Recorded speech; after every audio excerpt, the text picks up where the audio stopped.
সবাই আমরা এখানে একা বসে আমাদের নিজেদের জন্য আমাদের সুস্থতার জন্য আমরা সুস্থতা নিয়ে জানতে পারি এটা আমাদের জন্য আমরা এখানে এসেছি আমাদের স্বাস্থ্যের জন্য এখানে আপনারা খেয়াল করছেন দেখো প্লেটের মধ্যে কি আছে আমরা কি প্লেটে ভাত না আমরা ভাত খাবো কিন্তু পুরো প্লেট পুরো না আমাদের প্লেটের অর্ধেক অংশ আছে ভাত তাহলে বাকি অর্ধেক অংশ আমরা সবসময় আমরা খাওয়ার সময় কি করি ভাতটাকে পুরো প্লেট করে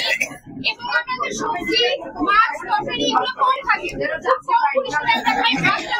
পেট ভরে খাই এতে কি আমাদের পেটটা তো ভরে যায় আমরা তো খুশি যে আমাদের পেট ভরে খাইছি আজকে কিন্তু এতে আমাদের পুষ্টি কতখানি আমাদের শরীরে পৌঁছালো সেটা কি আমরা জানছি না তো আমাদের ভিতরে জিয়ার ভালো এটা থাকবে যে আমরা ভাতটাকে পরিসর কমায় আনবো অর্ধেক পরিসরে আনবো এবং শাক সবজি সেই শাক সবজি অবশ্যই রঙের দিকে খেয়াল করবো তিনটা রং কমপক্ষে দুইটা রঙের সবজি আমরা এখানে আছে এবং শাক রাখবো তারপরে আমরা আমিষ রাখবো আমিষ বলতে কি ডাল মাছ মাংস তো সেই ক্ষেত্রে আমরা এই বিষয়টা খেয়াল করবো যে আমাদের পুরো পেট ভরে যেন শুধু ভাত না থাকে ভাত থেকে যে পুষ্টিটা আমরা পাবো বাকি শাক সবজি থেকে আমরা যে পুষ্টি পাবো সেটা আমাদের একটা সমন্বয় প্রয়োজন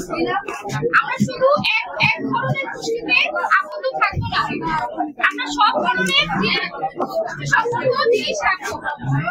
এটা দেখে কি আমরা কিছুটা হলে বুঝতে পারলাম